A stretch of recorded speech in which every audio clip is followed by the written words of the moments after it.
And welcome back to the X-Zone One and All. I am Rob McConnell, and we're coming to you from our broadcast center and studios in Hamilton, Ontario, Canada.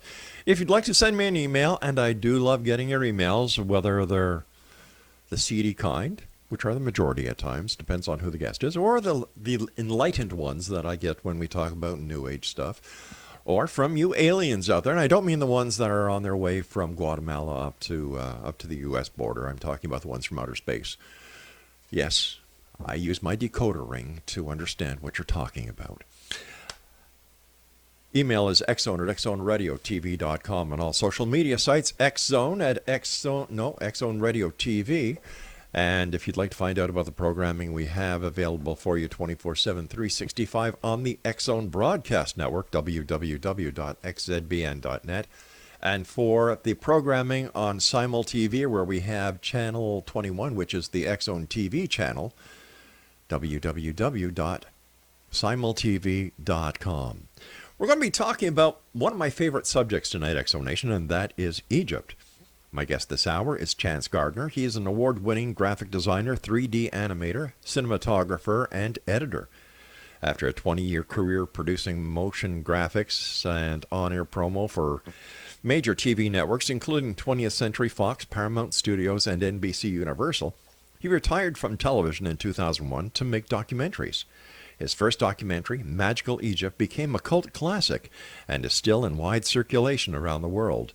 After 15 years, Chance has returned to the Magical Egypt project to produce the much-anticipated Magical Egypt Series 2, which features the iconic personalities from the original Magical Egypt, plus a new generation of researchers and unorthodox thinkers, all united by a common fascination with the unexplained mysteries of the past.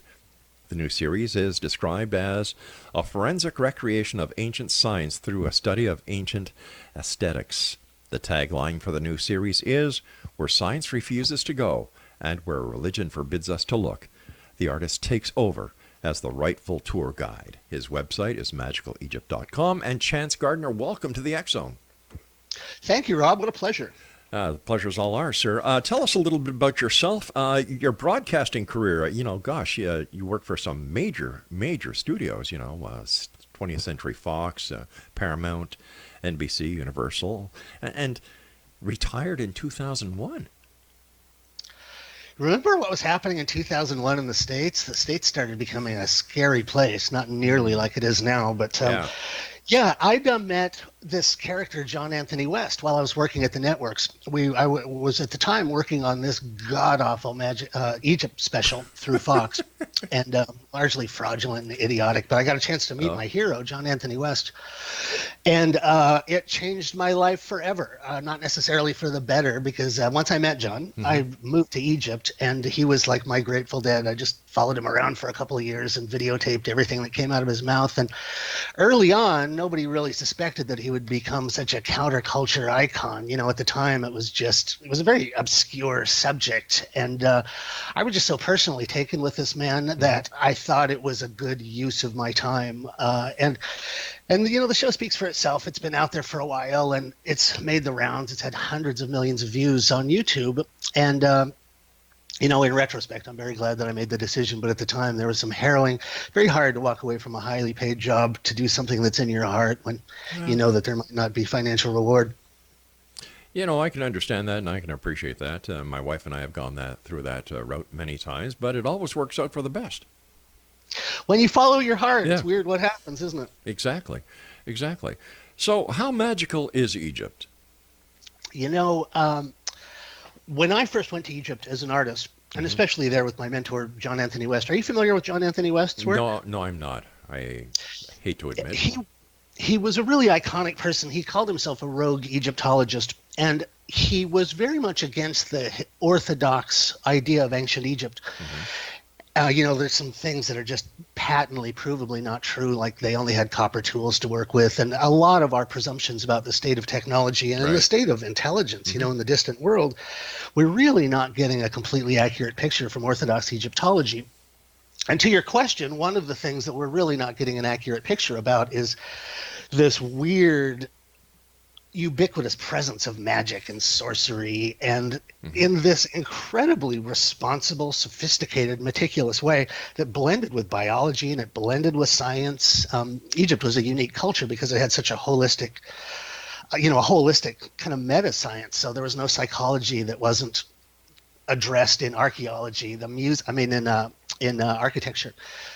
Astrology, astronomy, psychology, theology were all kind of blended into this one model, and it's sort of the whole culture is predicated on the exact opposite of what modern culture is, where modern culture in modern science, there's this kind of reductionist feeling where consciousness entirely originates in the skull and is just a kind of byproduct of this electrochemical complexity. Whereas in Egypt and in a lot of the ancient world, and in the Eastern world to this day, they believe that consciousness is the only thing there is, and consciousness solidifies sort of or slows down light to produce all the material that we see around us. So depending on what model you buy into, Egypt actually either makes no sense at all, or it presents itself as this remarkably sophisticated science that does something that modern science can't do. To this day, nobody knows what consciousness is. Nobody knows what your pineal gland actually does. We know a couple of things, but consciousness is such a mystery. And it is my contention, and it's the contention of the show, that what Egypt left behind wasn't this crazy, nonsensical proto-religion, but it was, in fact, a very robust and sophisticated science. But it's a science that focuses on something that science in the modern world doesn't focus on, which is the mysteries of consciousness. I believe the Egyptians were more advanced than current history gives them credit for. Would you agree with that? I would agree, and in fact, I've just made an entire documentary saying that exact thing. Wow.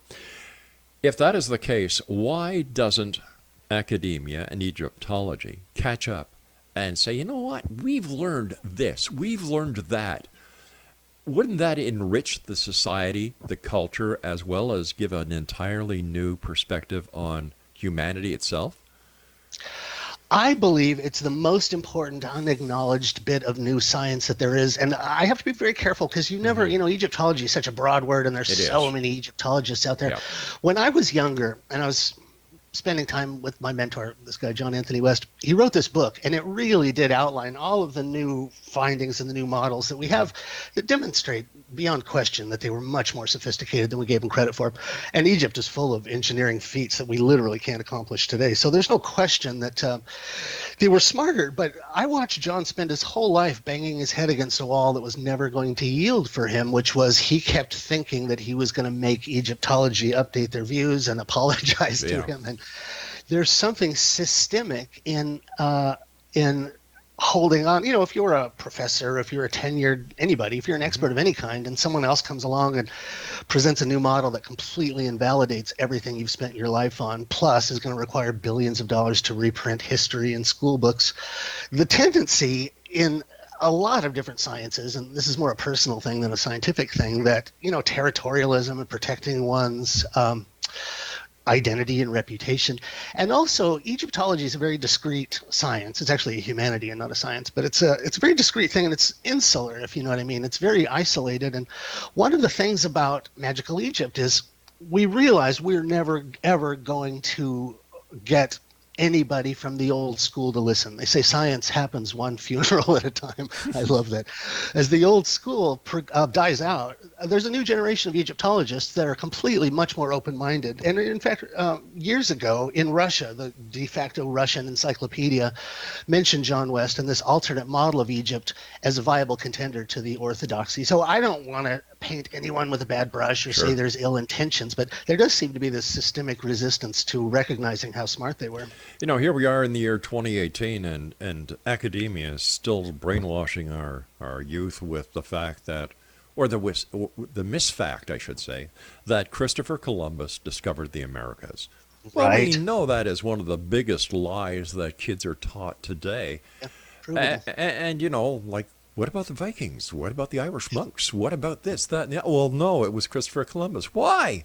Why lie? And if they're lying about this part of history, I can only imagine how many lies are being told and how much fraud is being perpetrated by academia because they don't want to admit they're wrong. And to me, it's a crime. It does seem like a crime against humanity. I've learned not to rail too much and certainly not accuse anybody of nefarious intentions, but I know from living my life that there is just some things that they're never going to acknowledge. There's an author called Schwaller de Lubix. All right, let's take a bit of a break here. I've got to take my break at this time. Chance, great talking to you. Glad you're with us. And like I said, Egypt, one of my most favorite subjects here on the show. And Chance Gardner is our guest, and we'll return on the other side of this break as we continue here from our broadcast center and studios in Hamilton, Ontario, Canada. Now, if you'd like to visit Chance online, his website is magicalegypt.com. I'm Rob McConnell. Don't go away.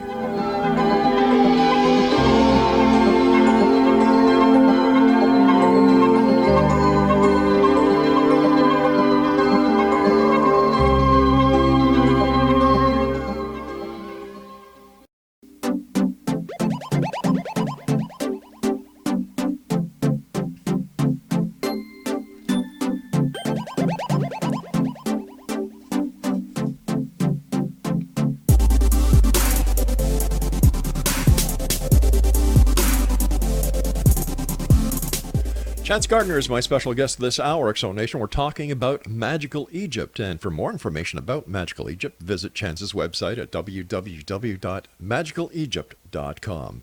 Chance, what was your most awe-inspiring moment when you were with your mentor in Egypt?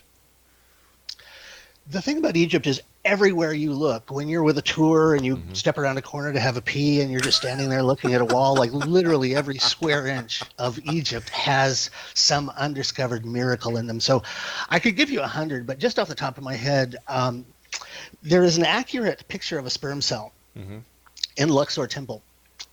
Coming from the phallus, I'll say phallus, that's radio safe, right? Yeah, issuing forth from the phallus of the god. And it is this anatomically correct sperm cell. One of the contributors to the new Magical Egypt series, Brad Clausen, discovered that in the statuary, there is perfect models and depictions of the human brain.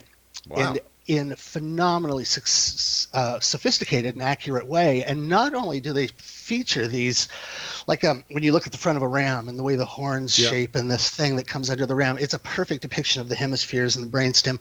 Not only did they know biologically and biometrically the correct brain, but they also knew what the different brain parts did. So there's a lot of, there's several, Edwin Meese papyri in particular, shows all these very sophisticated medical a collection of medical knowledge about what parts of the brain, like if someone's leg goes limp, here's what part of the brain it is. And there's just this amazing sophistication for which they've never been given credit. And as an artist, what made me excited about it was that it's the art that transmits their science. They didn't really have a linear language like we did. They have this associative web of hieroglyphics and reliefs and symbolism.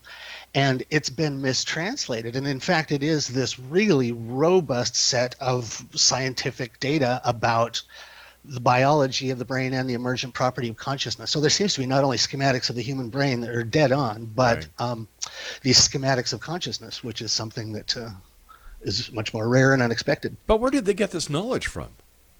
Well, that's $1 million question, isn't it? There's an entire show on TV called Ancient Aliens that I think takes the easy way out. I would love to find out, and it would sure answer all of those questions about where did they get that technology if we could say aliens did it.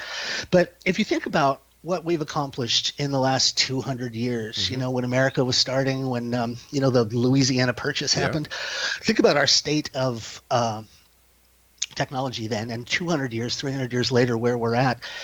The premise of this particular camp is that well, even Plato talks about this previous civilization. Some people call it Atlantis. Lots of different people call it different names.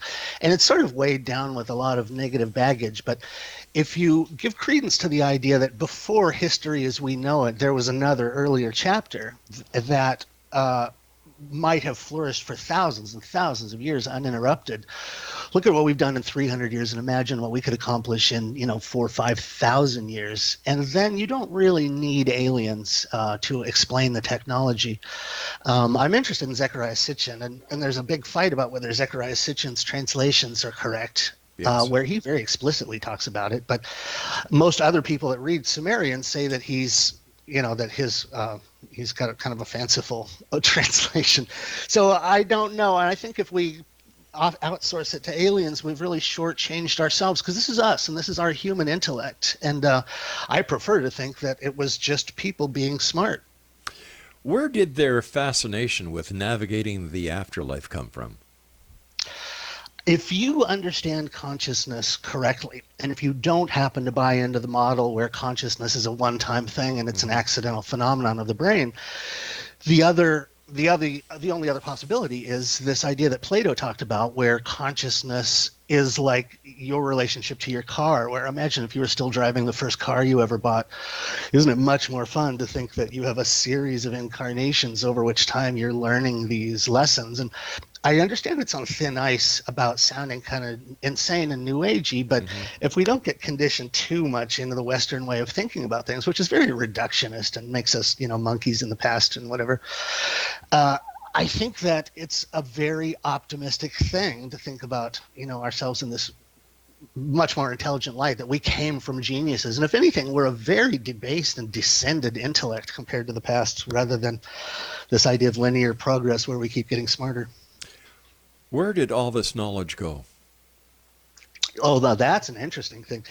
There's a bunch of different stories, and I'm not here to bash anyone or anything. I understand that, and I respect that.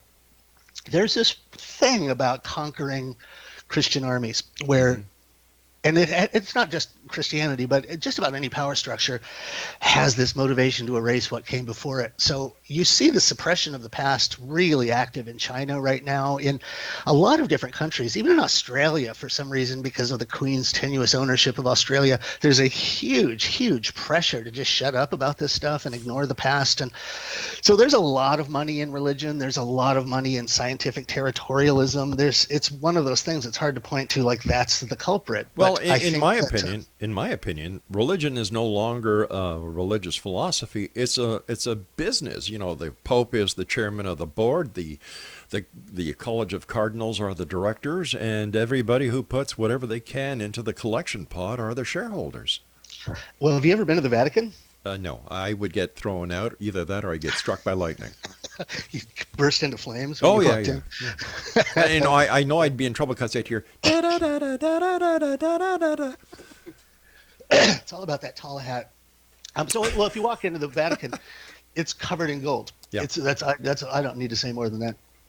Mm-hmm. Well, isn't there a connection between Egypt and the tall hat? Because didn't King Akhenaten actually, according to some, have the hat that showed power? And this was actually, from what I understand, was actually adopted by Catholicism in order to show the supreme power within the church.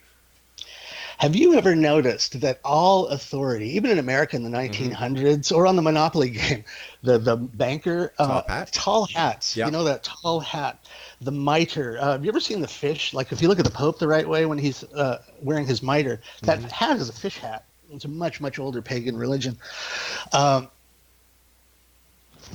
Where are we going with this? I just blanked. Well, I'm glad you did the crossover between Christianity and paganism, because I believe that paganism is a lot older than Christianity, and Christianity started in order to do marketing against the pagans in order to get the more I was going to say subscribers, but the more parishioners. And like the Christmas trees, pagan, the Yule log, pagan. Yeah. There's so many pagan rituals within Christianity. The important thing about that, Rob, is that the pagan things, and very much the point I'm making about ancient Egypt, those pagan things weren't chosen for frivolousness or as an excuse to buy gifts for people. The pagan holidays marked actual points, like high noon on your watch. They marked these celestially important events.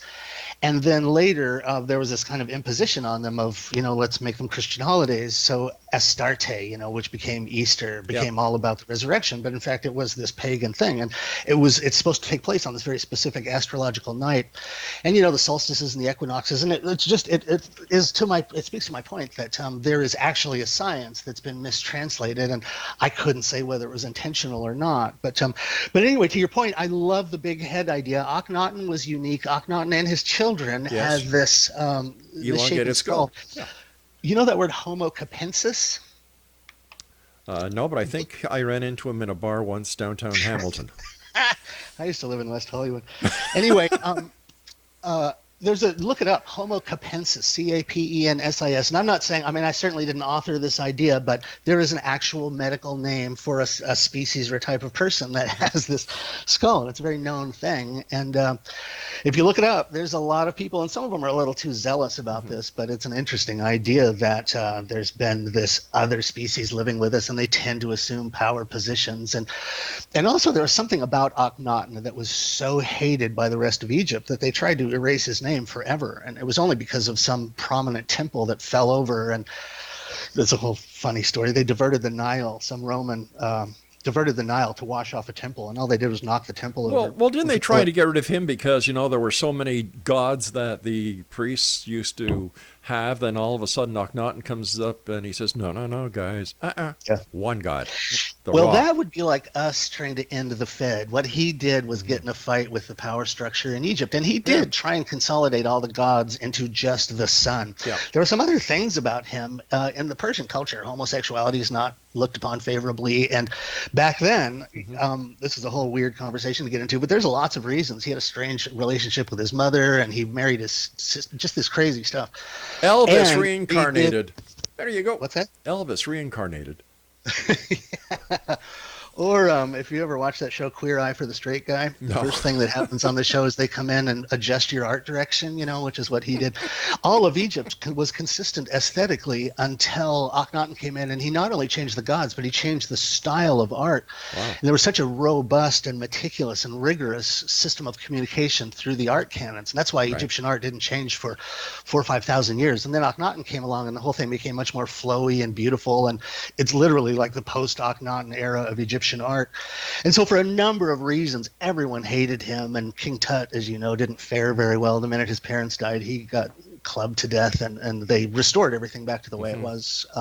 So after 5,000 years of continuity. But anyway, so that is all interesting peripherally about Akhenaten, but he did seem to have this weird misshapen head, and his children did, and there's lots of busts and statues of them. Also, he was an androgyne. He always portrayed himself with feminine hips and childbearing. Business below. All right, we'll talk more about Akhenaten on the other side of this break as we go to the news. Kind of sounds a lot like what's going on in the United States right now. You've got this president who's trying to drain the swamp, but that's another story for another show. This is the X Zone, and Chance Gardner is our very special guest this hour. Visit his website, www.magicalegypt.com. Magicalegypt.com. I'll be back on the other side of this break with the news. Don't go away.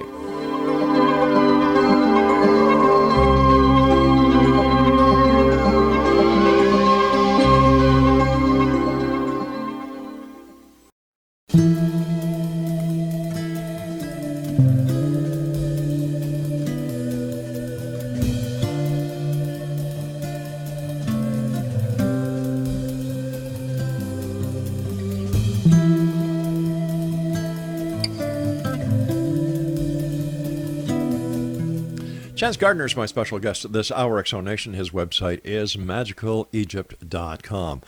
Chance, we were talking about navigating the afterlife. We've been talking about your series, Magical Egypt. I have to ask you this because we deal with ancient astronauts and so on. I've had Von Däniken on the show. I hosted a lecture seminar exhibition in St. Catharines going back to 1997, I believe it was, and Von Däniken came over, and I know Tsoukalakis when he was a little more sane than he is right now. What is your take on the entire extraterrestrial connection when it comes to Egypt? Like, they want people to believe that the Egyptians did not have the experience to build the pyramids, that there was extraterrestrial intervention or assistance or know-how or engineering involved. I'm not at all opposed to the idea. And I have to say, one of the first books I ever read as like a 9-year-old or something was Chariots of the Gods. Chariots of the Gods, yeah. Totally. And then that adaptation, I was so glued to that. He's awesome and he's iconic. I really have not seen anything that makes it absolutely certain. I mean, when you listen to him, the Nazca lines and the scale of the pyramids, and I don't know if you know Lloyd Pye, but definitely. I knew Lloyd I knew Lloyd very well before he passed away. See, Lloyd is a careful, responsible scientist. I know a lot of people that are in theater, that are in writing, and I know a lot of people that just are in this industry and just are fantastic at making stuff up. Mm-hmm. And I'm not going to say any names, but anyway, Von Däniken, I loved that book. There's some factual things that he's just been proven absolutely wrong about. He was a little lax in his research in some cases, and embarrassingly, a lot of that went into Ancient Aliens. So there's some just provable incorrect facts. But that being said, I love that idea, and it would explain so much if that were the case. And there's some things around Egypt that really make you wonder. There's lots of hovering boats and traveling through the stars, and there's some stuff, Nabta Playa points to the 3 stars on Orion's belt and actually tells you how far away they are. So I wouldn't at all be surprised. I don't want to hang my hat on that and say that's the only possible thing. And I would like to believe that humans were smart enough that we could have done this ourselves. Exactly. But if it did happen, and as Lloyd Pye pointed out, you can look at our DNA and you can see that it's been manipulated. We have a different number of chromosomes than everyone else. Our last 2 are fused together. So in everyone's DNA, there's kind of a smoking gun that something's happened to our DNA that was artificial and modified. But the essence of science, one of the things, I'm not talking about the show enough, one of the things that I'm trying to get across in the show is there's this just time-honored method of rational scientific inquiry that was put out by René Descartes. And it's very clear when someone's a scientist or when someone's a theorist. And right now, the alien thing is the most interesting theory in the world, but no one's come across with anything other than circumstantial evidence. And so you see the Nazca lines and you say, well, I think that's aliens. But so I can't honestly say it passes the rigorous scientific credibility measure, but I love the idea and I hope it's true. And I do want to do future episodes on, first of all, finding out how correct Zecharia Sitchin and his writing is, because if that turns out to be a correct interpretation, there's like 300,000 of those clay tablets in the British Museum, and they all talk about, if Zechariah is correct, they all talk about aliens coming to Earth, but then everyone else who speaks that language, and there's only 7 people on Earth that read those old Akkadian things, everyone but Zechariah says he's wrong. So I don't know enough about it to have looked into it. And what we're trying to do with Magical Egypt is stick with there's so much that's actually scientifically provable. I don't need to lapse. I don't need to blow dry my hair straight up like what's his name does, like I'm hanging upside down when I'm actually I think it's from testing batteries with his tongue, and I mean the car batteries. That'll do it. You forget who your 3rd grade teacher is if you do enough of that. You start losing little details from your past. Well, that explains a lot. Anyway, what we tried to do, there's these rules of science, and if it's repeatable, if it's provable, it's the difference between the science and the humanities is that nobody argues about math because it proves itself. And there's so much in Egypt that proves its own technology. And so here's the most important thing, Rob. Honestly, the most important thing I feel like in Egypt is that there's all this stuff that is, it's interesting and it's great conversation, but it doesn't pass the so what test. What's in it for me? What do I care if aliens ever came?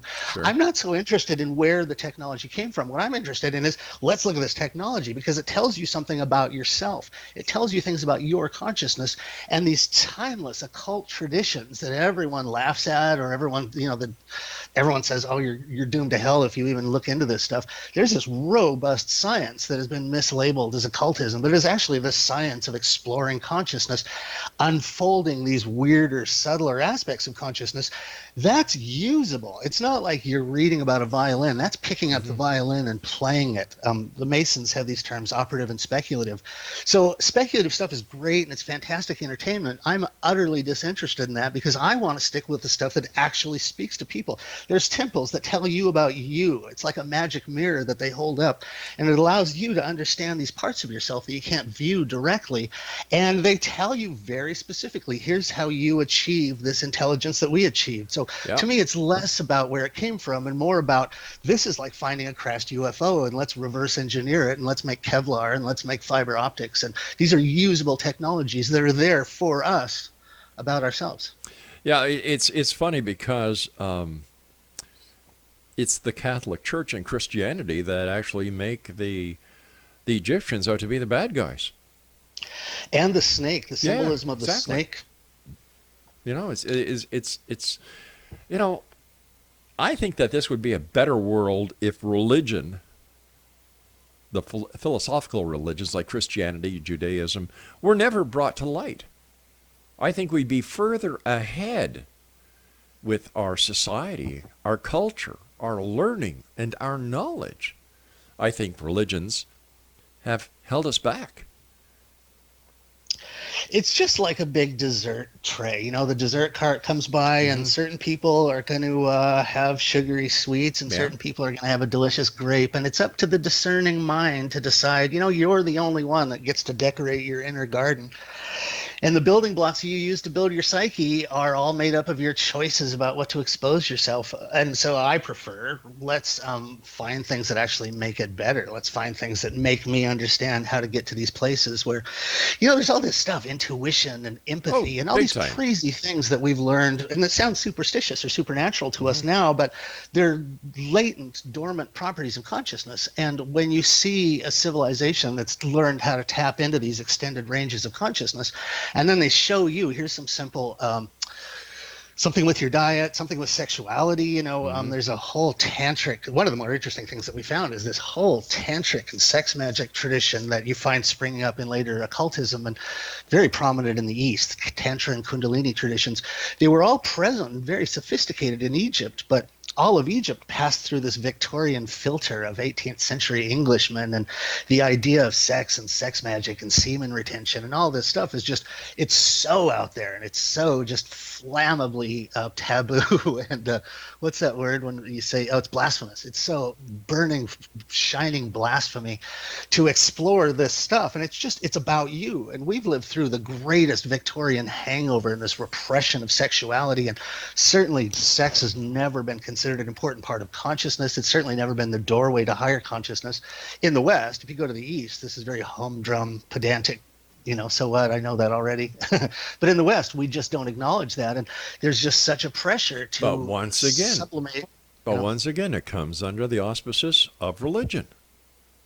I'm glad you're saying this. Listen, I see it as I see it. That's well, look, that is the nature of good entertainment, and it's where entertainment stops being entertainment and it starts actually helping people. Because the one thing nobody ever gets after 20 years working at networks, I know that there's a certain type of nutrition that nobody gets, and it's just the plain truth. Exactly. You can eat McDonald's all day long and you can starve to death because all you want is a carrot or something with actual nutrition in it. And that's the difference between those, you know, the shows where people sit around and make up campfire stories, and they're very good, very entertaining, but they're just made up campfire stories, versus what the different tact, people like John Anthony West and Robert Schoch and Robert Bauval and Graham Hancock, really trying to stick to this tether of provable scientific truth. And that's where the real yield is going to come from. And that's what we've really narrowed our focus in Magical Egypt to this whole new thing that's emerging. Because as you know, that whole subject of Egypt is just, it's like a skeleton in the desert with all the meat picked off of it.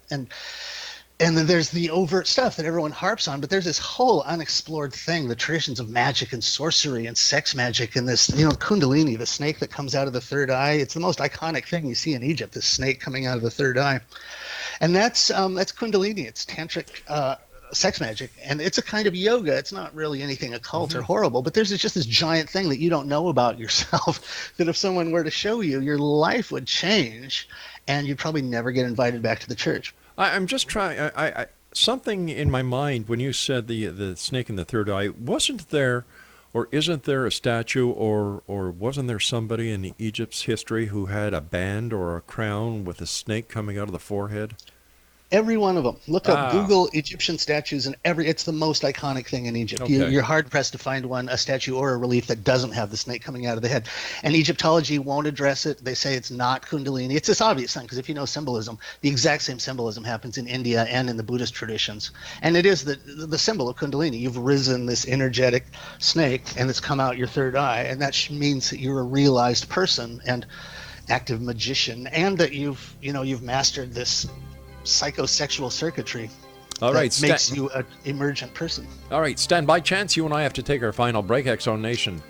Our guest this hour is Chance Gardner. His website is magicalegypt.com, and Chance and I will be back on the other side of this break as we wrap up this hour here in the X-Zone with yours truly from our broadcast center and studios in Hamilton, Ontario, Canada. My name is Rob McConnell. Don't go away.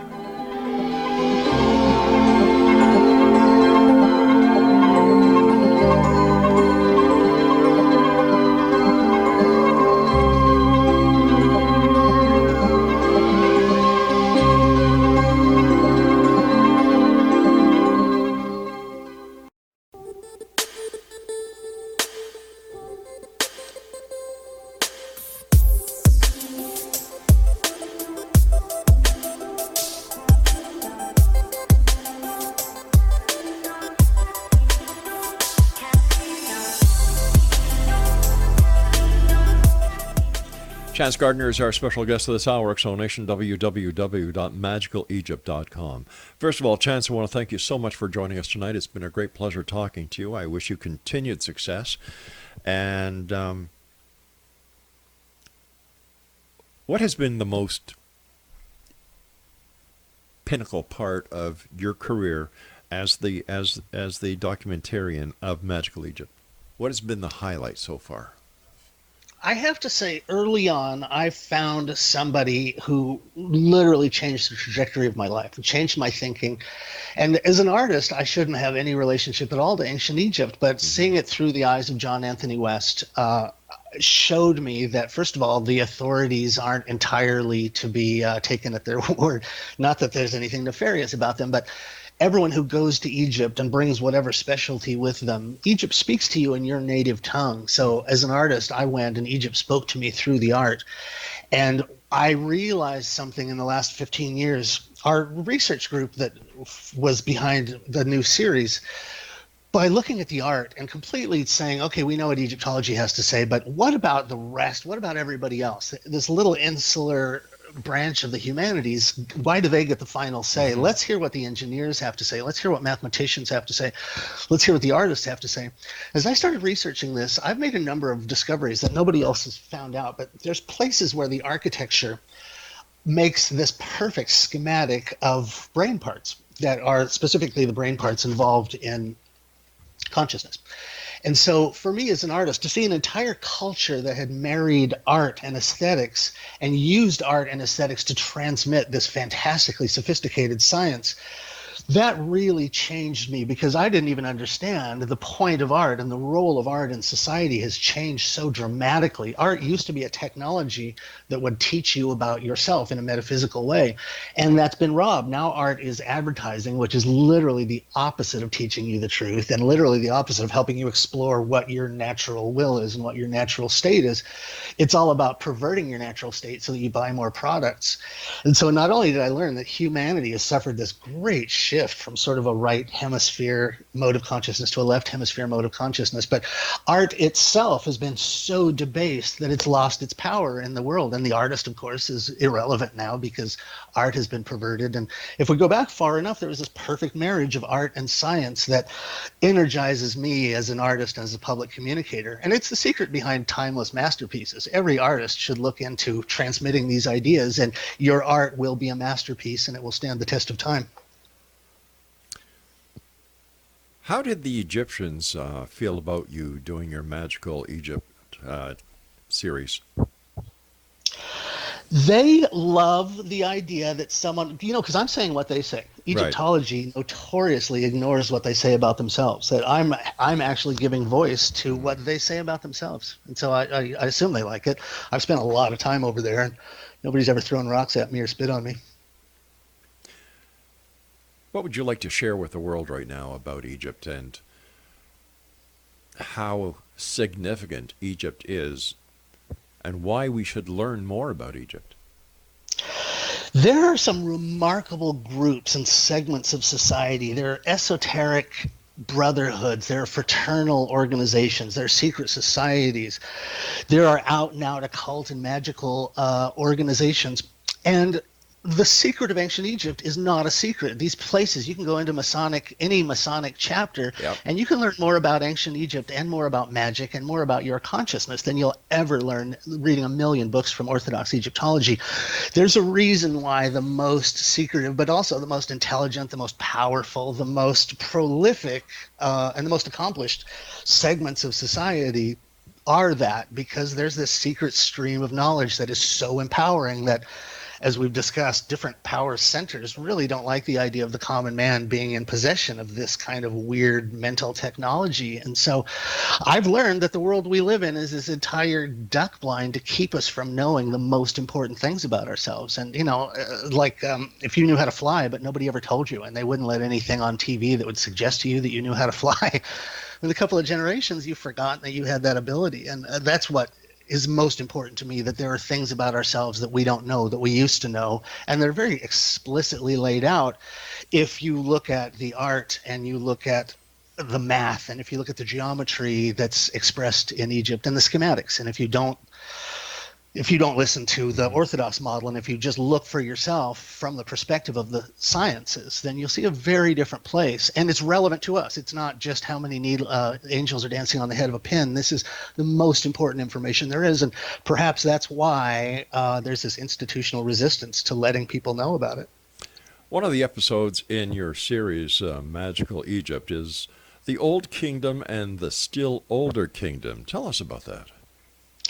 The earliest things in dynastic Egypt, if you go and you spend time on the ground there, all of dynastic Egypt was built on top of something that was vastly older. If you know about the way that rock decays over the ages, the reason that geologists are so much more important than Egyptologists in this regard, you see the Great Pyramid is built on something. The base of the Great Pyramid was there for thousands of years before the Great Pyramid was built. The Sphinx, next to the Sphinx, there's a thing called the Valley Temple that is so old that it looks more like Stonehenge than anything in Egypt, and there's no hieroglyphs. And there's another Stonehenge in Egypt. It's a square Stonehenge, but it's massive. It's like every stone is as big as my house.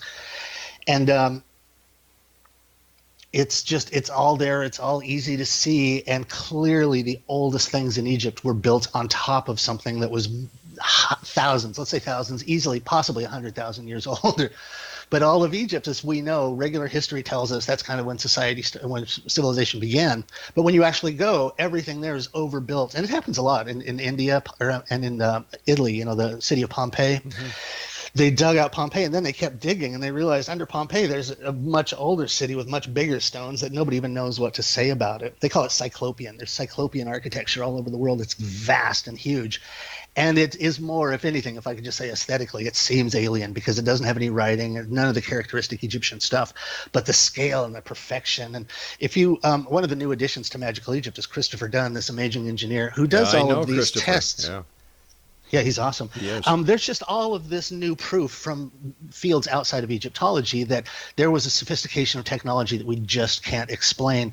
And that technology seemed to have come from before Egypt rather than just someplace else concurrent with Egypt. Yeah, you mentioned Robert Bauval. He's been on the show. Graham Hancock, he's been on the show. Christopher Dunn, he's been on the show. Zachariah Sitchin's been on the show before he passed away. Lloyd Pye was on the show a number of times. You see, prior to Starchild, Lloyd used to be a Bigfoot expert. Wow. Yeah, and he was very well versed in Bigfoot, and then he came across Starchild, and from there on, his expertise was brought over to the Starchild project, and he is sorely missed. He spent his own money. It was like 80 large or something to get a DNA test on that Starchild skull. And then he died. I don't want to go into a conspiracy rabbit hole, but he died right when he had this genetic proof that this thing wasn't human. It seems that's always the way. You just get to a certain point and then something happens. I just invented a car that runs on water. Let's see how long I live. Interesting. That's a very common story, though, that anybody who gives free power or cars that run on water, they don't last more than a couple of months after they announce that. Yeah, I've heard that many times. Mind you, I solved the great mystery about how Jesus walked across the water. He knew where the rocks were. I believe that there's always a logical explanation for anything that we can't understand at first. And yet, I believe that, fact is stranger than fiction. It's more exciting. You don't have to make, there's so much unknown yet in this great planet of ours. And it's through shows like yours that more people will have their eyes opened and more questions will be asked. And I think that's what, as a filmmaker and as a documentarian, that is exactly what you want to do, is get people asking those important questions based on the information that you bring them. Yeah. One of the most interesting ideas that I've come across in a long time is there's this idea that Plato used to talk about called anamnesis. And if the premise is true that you have actually lived a succession of lives, you have this just banks and pods of memories. And when you look at art or when you hear something that's true, most people, if you're a higher functioning person, you had just automatically go, oh, yeah, that's true. And Plato's idea and the idea of anamnesis is that you never learn anything new, but you recognize true things from previous lives that you've learned at great expense, what's true and what's not true. And so this idea of anamnesis happens when you fall in love at first sight or when you hear a song and you instantly love it. You're remembering something from one of your previous incarnations. I started playing guitar and I connected to this whole lifetime. I have not earned what I do, but I just tapped into this whole body of knowledge that I seem to have had from a previous lifetime that, related to music and stuff. And as I started studying this more, it's the reason why people have such a weird relationship to ancient Egypt, because if there is anything to the idea of previous lives, we've all spent some time in ancient Egypt. There's no missing that 5,000 year window. And so 1 in 10 people, and it happens to be, weirdly enough, all the people with the highest IQ, all the people to the right side of the bell-shaped curve have this weird, unreasonable, fascination with Egypt. And I believe it's not a fascination as much as a recognition and a remembering of previous lives. And that's why it's so special. And that's why, unless you address the occult aspect of ancient Egypt, you're not really looking at Egypt, and you're ignoring the thing that makes it all operative and actually applicable to us. Chance, I want to thank you ever so much for joining us. A great hour. I wish you continued success. And X Zone Nation, do yourself a favor. Visit www.magicalegypt.com. Take care, Chance. You too. Thanks a lot. My great pleasure. I'll be back on the other side of this commercial break with the news as we continue here in the X Zone with yours truly, Rob McConnell, from our broadcast center and studios in Hamilton, Ontario, Canada. Don't forget, on Simul TV, the X Zone TV channel number 21, and for all our programming on the X Zone Broadcast Network radio side, xzbn.net. Don't go away.